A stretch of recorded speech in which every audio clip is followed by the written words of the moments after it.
Okay, వాళ్ళ దగ్గరే తండలకి ఇస్తారు. అది కొంచెం డిలే అయితే మేమే వేరే వాళ్ళ దగ్గర తెచ్చి వేసాం అనేసి ఇంకొకటిగా అమౌంట్ చెప్పి చీటీ పాటకి చల్లబెట్టుకోండి అని వాళ్ళే చెప్తారు. ఆ చీటీ పాటకి షూరిటీగా చెక్స్ ప్రాన్సర్ నోట్స్ తీసుకుంటారు ఎంటీవీ. అవి ఇవ్వకపోతే ఇంక చీటీ పాట వేయించుకోరు, మాకు ఇంక వడ్డీల మీద వడ్డీలు వేస్తూనే ఉంటారు.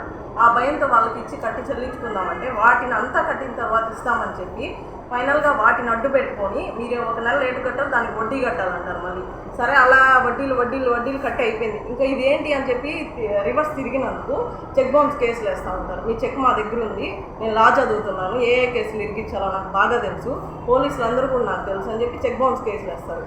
ఫస్ట్ వాళ్ళమ్మ బండారు వజ్రవతమ్మ మా అమ్మ మీద 12 లక్షలకి చెక్ బౌన్స్ కేసు వేసింది. మా అమ్మ వంట పనికి వెళ్తుంటుంది, ఆమె నెల జీతం 6,000 రూపాయలు. అలాంటి ఆమె 12 లక్షలు కట్టద్దని చెప్పి చెక్ బౌన్స్ కేసేసారు. వాళ్ళ బండారు సుజాత అనే ఆమె వచ్చి నా మీద 10 లక్షలకి చెక్ బౌన్స్ కేసేసేది. నేను ఒక ఏసీ రిపేర్ సర్వీస్ సెంటర్లో చేస్తున్నాను, నా నెల జీతం 10,000 నుంచి తక్కువ ఉంటుంది, నా మీద 10 లక్షలు కేసింది. ఆ 10 లక్షలు నేను ఏం షూరిటీగా నాకు ఆ 10 లక్షలు ఇచ్చి ఉంటుంది, ఆ రకంగా నా మీద చెక్ బౌన్స్ కేసేసింది. ఇంకా ఇది మేము కట్టలేదనుకోండి, మా ఇంట్లో వాళ్ళ మీద కూడా ఏదో రకంగా SC ST కేసు అలాంటి ఫైల్ చేస్తూనే ఉంటారు. వాళ్ళకి ఇదే పని లేచిన దగ్గర నుంచి ఇదే రకంగా చాలామంది మీద చాలా కేసులు ఫైల్ చేస్తున్నారు. వాళ్ళు ఏంటి అని వాళ్ళతో తిరిగితేనేమో ఇళ్ళ దగ్గరికి వచ్చి బూతులు మాట్లాడేది, ఎట్లా పడితే అట్లా తిరుగుతారు, లేదంటే 6 టౌన్లో పోయి కేసులు పెట్టడాలు, నాకు పోలీసులు అందరూ బాగా తెలుసు, మీరేం చేయలేరు నన్ను అని చెప్పి అట్లా బెదిరిస్తారు. ఇదే రకంగా చాలామంది ఉన్నారు. వాళ్ళ మీద ఎంక్వైరీ జరిగి అసలు వీళ్ళకి ఇంత డబ్బులు ఎక్కడి నుంచి వస్తున్నాయి, ఇన్ని లక్షలు ఎట్లా ఇవ్వగలుగుతున్నారు, ఏ షూరిటీ లేకుండా ఏమీ లేకుండా ఇన్ని లక్షలు ఇచ్చి చెక్ బౌన్స్ కేసు.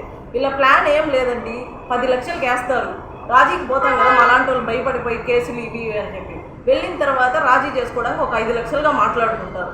ఆ 5 లక్షలుగా నెలకిందని చెప్పి కట్టించుకుంటారు. ఆల్రెడీ ఒక ఆమె అలాగే కడుతుంది, లత అనే ఆమె బెంగళూరులో ఉంది. 2 లక్షలని 5 లక్షలు చేసి కట్టించుకుంటుంది, నెల 10,000 లెక్కన. అంతా కట్టేసిన తర్వాత నాది క్లియర్ అయిపోయింది కదా అంటే ఇదంతా వడ్డీనే అని చెప్పింది. ఆమె చెక్స్ వాళ్ళ కొడుకు చెక్కులు కూడా ఆమె దగ్గర పెట్టుకోనుంది ఇప్పటికి. ఇవంతా కట్టిన తర్వాత కూడా మళ్ళీ చెక్ బౌన్స్ కేసేస్తుంది. దాదాపు సుజాత అనే ఆమె కేసులు వచ్చి 8 కేసులు వేసింది. ఏంటి ఇది అడిగితే నేను లాయర్ చదువుతున్నాను, మీరు ఏం చేసుకుంటారో చేసుకోండి, నాకు అన్ని చట్టాలు తెలుసు, ఎట్టి ఇరికిచ్చాలో తెలుసు మిమ్మల్ని అంటుంది.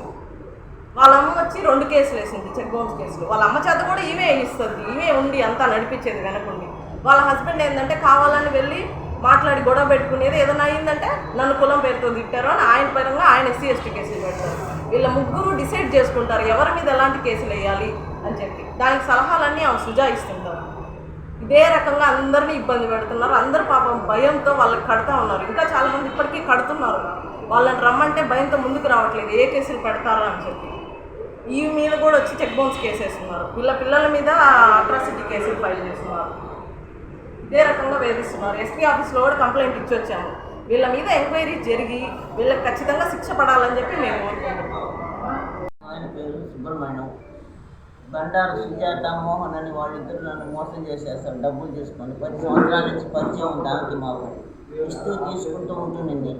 మధ్యలో ఇప్పుడు తీసుకొని 3 లక్షలు తీసుకొని ఇవ్వడం చేసింది సార్. నేను బతకలేకుండా నేను భిక్షాటం చేసుకుంటున్నాను సార్. ఆ భిక్షాటను కూడా పోలేని పరిస్థితిలో ఉన్నాను. భిక్షాటను కూడా పోలేను. నీ ఫోటోలు అక్కడ దాన్ని పోతుంటా సార్ ఏమన్నా ధర్మం చేయండి సార్ అని అడుగుతున్నాను సార్. ఇది అడుక్కునే సంచి ఇప్పుడు అది కూడా పోలే పరిస్థితిలో ఉన్నాను. చనిపోదామని సార్. నాకు ఏదైనా న్యాయం చేస్తే అది 10 రోజులు పెట్టుకుని అన్నా తింటా. 3 లక్షలు ఇవ్వాలి, 2 లక్షలు ప్రోనోట్ రాయించింది, 1 లక్షకే రాసి ఇవ్వలేదు. నా పర్సనల్ రాసి ఇవ్వలేదు, నేను ఇచ్చేస్తాను అన్ని ఒక నెలల్లో అని చెప్పింది సార్. నాకు ఏదైనా దారి చూపిస్తే మీ ఫోటో వాళ్ళందరినీ అడుక్కుంటున్నాను సార్. రోడ్డు మీద నిలబడి మేడం సార్ అరిచి దాన్ని పోయేవాడు సరస్వతి నగర్లో.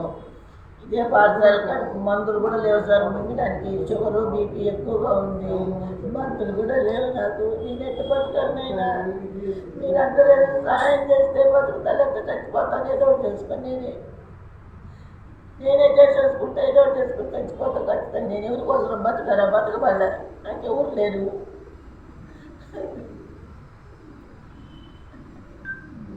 ఈ వీడియో కనుక మీకు నచ్చినట్లయితే లైక్ చేసి షేర్ చేయండి. మరిన్ని లేటెస్ట్ అప్డేట్స్ కోసం మా ఛానల్ ని సబ్స్క్రైబ్ చేయండి.